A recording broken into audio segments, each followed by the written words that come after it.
Jenny is with us in North Carolina. Hi, Jenny. Welcome to the Dave Ramsey Show. Hi. Wow. I'm such huge fans of both of you. And Rachel, thank you so much for writing your contentment journal. I just love it. Thank you I'm so glad. Absolutely. So I have a question regarding a family member that you all would call him a left-winger dinger. And I kind of fall more on the libertarian views of things. And I only see this family member about 3 times a year, and he is much smarter than me. And I'm the type of person where when we're in a conversation, I do about 95% listening and only about 5% talking. So just to get your tips on how to talk to him more intelligently next time on this topic, because I know it'll come up again. And he's up in arms. Well, he's always up in arms about something, but he's up in arms right now about the inequality of wealth distribution and how the rich keep getting richer, and how is someone that's down and out to come up and out if they don't have a car, if they're on parole, they've never had a job, they're in this such and such circumstance. And the only intelligent thing I feel like I brought to the conversation, Dave, was I remember years ago you did an analogy of you versus Brad Paisley. So I did it me versus Taylor Swift of it's not unfair, because you kept saying the term, it's unfair.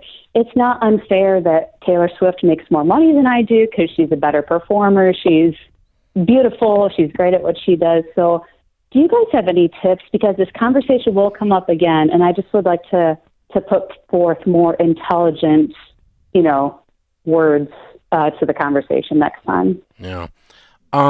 You know what? I seldom enter into these arguments anymore, except here on the air, because in our families, I've not found them to be fruitful, because I don't think there's enough words in the right order to change this guy's mind. And I don't think he's really taking a poll. I think he's just running his mouth. And he doesn't really care about what anybody else thinks, nor is he planning to change his opinion. So I don't really think you can change his opinion. I've got family members that are politically on the other extreme from where I am, and I'm pretty extreme on the other side. And I just love them enough to love them for who they are, and I really don't think I'm going to change them. So I just encourage you to sit there for a while and be comfortable in that first and foremost. But, I mean, the analogy you laid out is that wealth inequality is fair, is accurate. It would be unfair for everyone to have the same level of wealth, because everyone does not have the same work ethic. For someone to work 1 hour a week and someone to work 40 hours a week and then to have the same money is called communism. It's not wealth equality. That's called communism. And it's completely unfair for someone that works 1 hour a week to have the same income as someone who works 40 hours a week. And it's completely unfair if someone has a greater talent at something and the marketplace is willing to pay them more than someone who does. Someone who can't play a guitar versus someone who can play a guitar, getting paid to play the guitar. You don't know how. I've never strung a single note on a guitar, at least on purpose, that made sense together. And so for me to get paid for that would be completely unfair. And that was the Brad Paisley comparison. Brad's a friend, and he's a world-class performer, world-class musician, world-class guy in general, but he shouldn't get paid for being a world-class guy. He gets paid for singing, and I'm on talk radio because I can't sing, and so he gets paid more than I do, and that's okay. And I'm okay with that, So that I can't throw a football like Peyton Manning. That's kind of the discussion we had. But I don't think that those arguments are going to change this guy, because this guy's he's living in an echo chamber where all he hears is the same stuff all the time from his little group. Yeah, and I think that, some of his points, Jenny, I think that it's fair to say, though, to bring humanity into all of this. Do some people have harder stories than others? Have others dealt with things in their life that are more tough than others? Yeah, 100%. Everyone's life looks different.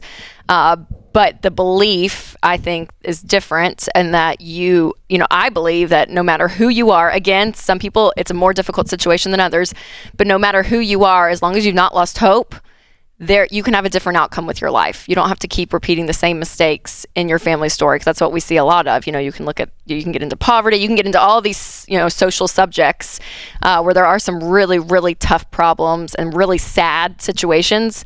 But if you just believe that that's how it's always going to be, then you've lost hope in that point. And I think that, Dad and I both would say, no matter who you are in the world, you have to have hope.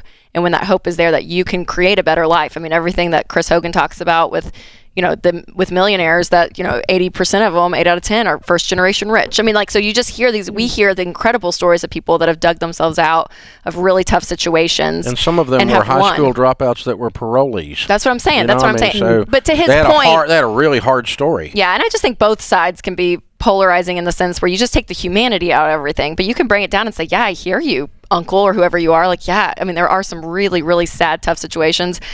But I still believe in the American dream, and I think, if you can do it. But I don't even know if you need to engage in it, just like Dad was saying earlier. Because the thing is, too, the question is when you're thinking, if you were really going to try to intellectually debate with someone on that situation, is the problem is not that we don't agree that those are both situations.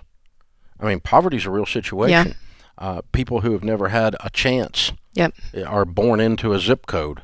That's a real, what you're saying is there's a humanity that's a real situation. We don't disagree on the other side of the coin that there's a situation. We disagree about the solution. Right. Yeah. The solution? What's your solution to help the little man? A government program? Tax the rich, so there's a government program. So you want to help the little man with a program that's as efficient as the DMV. Well, see, that's where we don't agree on the solution. There's been no government programs that have proven to help poverty. Zero government programs have alleviated poverty. None. And yet the capitalistic system in America today is where the little man has had the best chance in the history of the human race to move up the social ladder, to move up the income ladder.